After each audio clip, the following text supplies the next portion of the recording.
کہ میں نے پوری زندگی اسے چھپایا، لیکن اب میں دنیا سے جا رہا ہوں، میرا وقت قریب ہے، مرض الموت میں گھرا ہوا ہوں، موت کا مرض میرے اوپر چڑھا ہوا ہے، اب میں تمہیں حدیث بیان کر کے جا رہا ہوں تاکہ یہ حدیث تمہارے پاس تک نہیں پہنچ سکے اور میں اس گرفت میں پکڑا نہ جاؤں، اس لیے میں حدیث بیان کر رہا ہوں۔ اب جاتے وقت فرمایا کون سی ہے؟ تو اللہ نے فرمایا حضرت ابو ایوب انصاری رضی اللہ عنہ کہ میرے بھائیوں حدیث یہ ہے، اللہ کے رسول صلی اللہ علیہ وسلم نے فرمایا تھا کہ اللہ فرماتے ہیں، حدیث قدسی کہ اللہ فرماتے ہیں کہ میرے بندے اگر سارے عبادت کرنے پر اتر آئیں اور کوئی گناہ نہ کرے تو پھر مجھے ایسے بندوں کی کوئی ضرورت نہیں ہے، پھر میں اپنے بندے پیدا کروں گا جو گناہ کریں گے، گناہ کے فوراً بعد مجھ سے توبہ کریں گے، پھر میں ایسے بندوں کو پیدا کروں گا جو گناہ کے فوراً بعد توبہ کریں گے اور میں اپنی رحمت کے خزانے انہیں بہا سکوں گا اور انہیں دکھا سکوں گا۔ تو میرے بھائیو اللہ خوش ہے اس بات سے کہ ہم اللہ سے مانگیں۔ اللہ دنیا کا بادشاہ نہیں ہے، اللہ دنیا کا بادشاہ نہیں ہے، اللہ ہمارا بھائی نہیں ہے، اللہ ہمارا باپ نہیں ہے جو 2 4 دفعہ 10 5 دفعہ دینے کے بعد ناراض ہو جائے، نہیں، اللہ فرماتا مانگو مانگو مانگو مانگو، کتنا مانگ سکتے ہو اتنا مانگو۔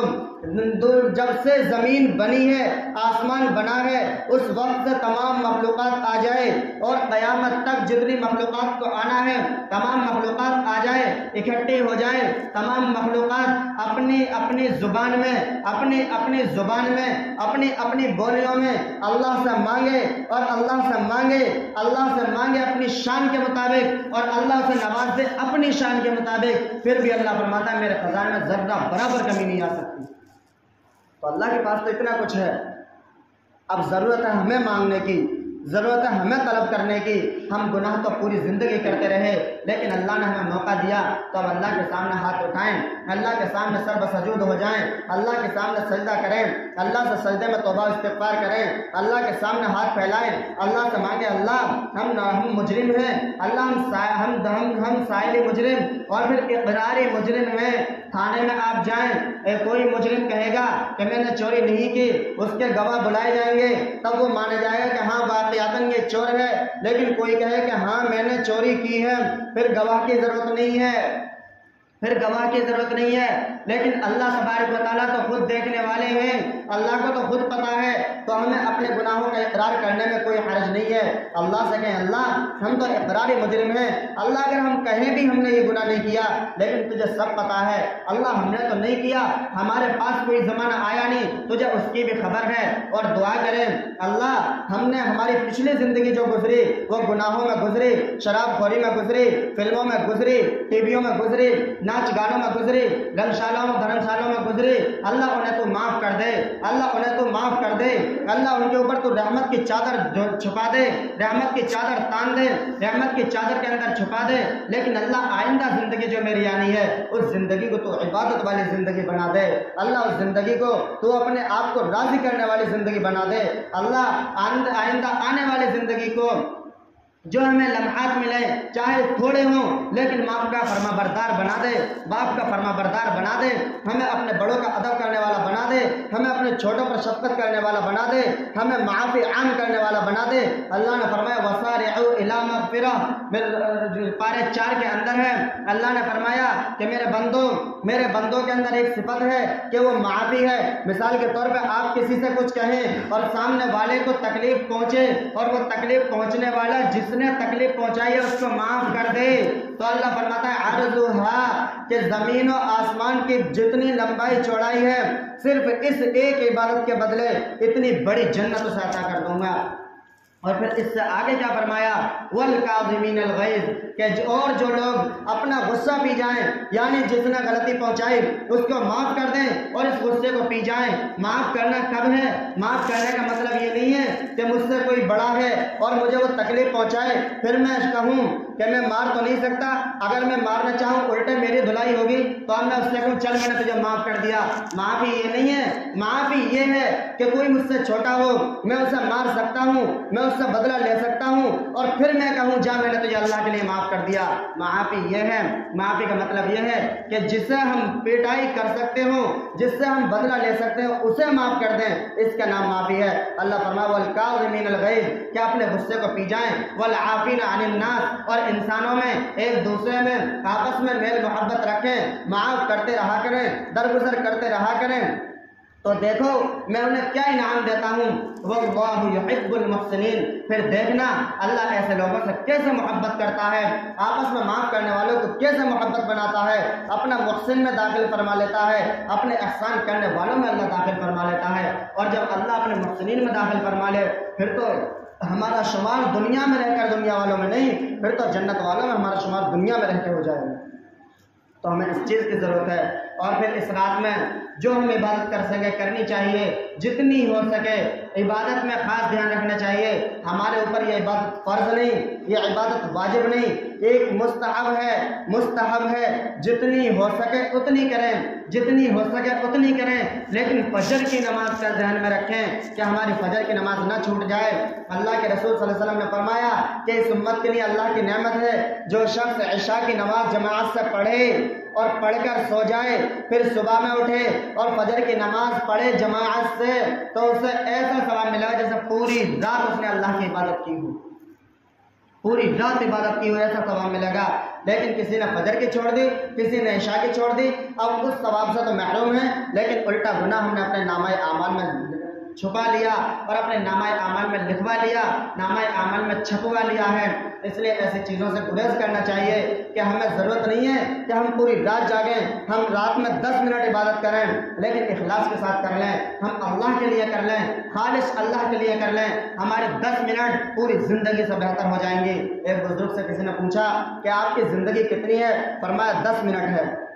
لوگوں نے کہا، شاگردوں نے کہا، حضرت ہم تو آپ کے پاس سال ہر سال سے پڑھ رہے ہیں، آپ کی زندگی 10 سال کیسے؟ فرمایا اپنے بڑے بزرگ کا نام لے کر کہا کہ میرے فلاں بزرگ کے پاس 10 منٹ کی زندگی گزری ہے اور وہ اللہ کے لیے گزری تھی، تو میری پوری زندگی بس 10 منٹ ہے، اس کے بعد تو صرف ایک خیالات ہیں اور اس کے علاوہ کچھ نہیں ہے۔ تو ہماری زندگی صرف وہی زندگی ہے جو اللہ کے لیے گزر جائے، ہماری زندگی صرف وہی زندگی ہے جو اللہ کے لیے گزر جائے۔ اس لیے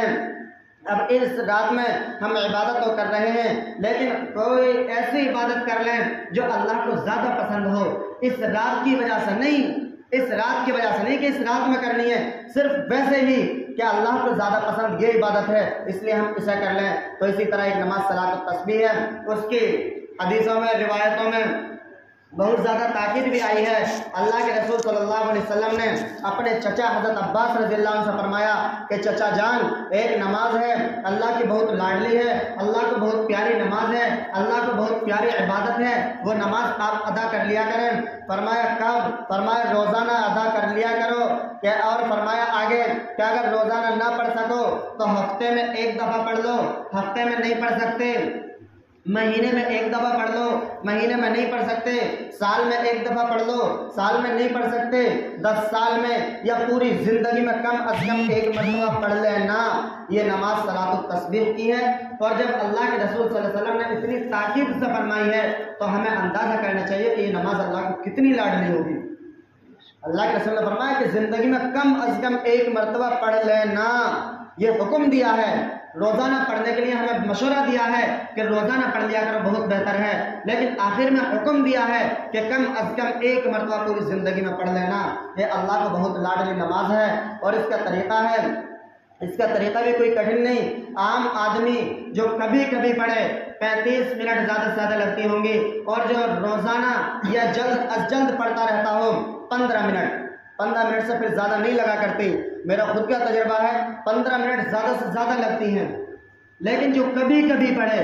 تو پھر اس کے لیے 35 منٹ بہت ہوتی ہے 15 منٹ کے بعد۔ اس لیے اب اس نماز کو پڑھ لیا جائے، اس کا ثواب بھی زیادہ ملے گا اور اجر بھی زیادہ ہوگا، اور اللہ کو محبوب بھی ہے۔ یہ نماز پڑھیں، اس کے بعد دعا کریں، اللہ تیرے نبی نے ہمیں حکم دیا تھا کہ زندگی میں ایک دفعہ پڑھ لینا، اللہ آج تو نے ہمیں موقع دیا ہے تو ہماری اس نماز کو قبول فرما، ہماری آئندہ زندگی کو گناہوں سے پاک فرما۔ یہ توبہ و استغفار اپنے حساب سے اور اپنے اپنے لیے، اپنے رشتہ داروں کے لیے، اپنے گھر والوں کے لیے، اپنے بیوی بچوں کے لیے، اپنے ماں باپ کے لیے، اور جو بھی دنیا میں مسلمان ہیں یا دنیا میں جو وبائیں پھیل رہی ہیں تمام چیزوں کے لیے اللہ سے مانگیں، کیونکہ دنیا میں اللہ کی رحمت اترے یا اللہ کی زحمت اترے یا اللہ کا عذاب آئے یا اللہ کا اجر آئے دنیا میں، وہ مسلمان کی وجہ سے آتا ہے، کافر کی وجہ سے کچھ نہیں آتا، کافر کی وجہ سے کچھ نہیں آتا، مسلمان کی وجہ سے آتا ہے کہ اگر مسلمان نیک کام کر رہا ہے تو اللہ اپنی رحمتیں اتاریں گے، اپنی نعمتیں اتاریں گے، اور جب مسلمان بدی پر آ جائے، جب مسلمان گناہ کرنے لگے، مسلمان اپنے نبی صلی اللہ علیہ وسلم کے طریقے کو ٹھکرا دے، پھر اللہ کے عذابات اترتے ہیں، اور عذاب میں پھر چاہے کافر ہو پھر چاہے مسلمان ہو، دنیا میں سب کے اوپر عذاب آتا ہے جس علاقے میں آئے گا، نہ کافر بچے گا نہ مسلمان بچے گا۔ ہاں میدان حشر میں اللہ اعلان فرمائیں گے وَامْتَازُوا الْيَوْمَ أَيُّهَا الْمُجْرِمُونَ، اے میرے مجرموں آج الگ ہو جاؤ، اے میرے مجرموں آج میرے نیک بندوں سے الگ ہو جاؤ، اور جب وہ الگ ہو جائیں گے، نیک ادھر آ جائیں گے، بد ادھر آ جائیں گے، اچھے ادھر ہوں گے، برے ادھر ہوں گے، پھر اللہ مخاطب ادھر ہوں گے اور کہیں گے أَلَمْ أَعْهَدْ إِلَيْكُمْ يَا بَنِي آدم اللہ تعبدوا الشیطان، اے آدم کی اولاد، ہمارے سب کے باپ آدم علیہ السلام ہے نا، اللہ فرمائیں گے اے آدم کی اولاد، کیا میں نے تجھ سے نہیں کہا تھا کہ شیطان کو مت پوجنا،